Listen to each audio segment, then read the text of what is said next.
Magde-deploy ang National Capital Region Police Office o NCRPO ng humigit kumulang 20,000 na pulis upang tiyakin ang kapayapaan at kaayusan sa ikalimang State of the Nation Address ni Pangulong Ferdinand R. Marcos Jr.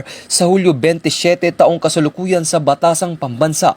Ayon sa NCRPO, kabilang sa mga ide-deploy ang mga pulis mula sa iba't ibang rehiyon na magsasagawa ng anti-criminality operations, security duties at civil disturbance management sa mga lugar na posibleng pagdausan ng mga kilos protesta. Sa klaw ng deployment ang buong Metro Manila kabilang ang mga barangay. Nananawagan ng NCRPO sa publiko na makiisa sa pagpapanatili ng kapayapaan at kaayusan sa pamamagitan ng pagsunod sa mga umiiral na batas, pakikipagtulungan sa mga otoridad at agarang pag-uulat ng anumang kahinahinalang aktibidad sa pinakamalapit na himpilan ng pulisya.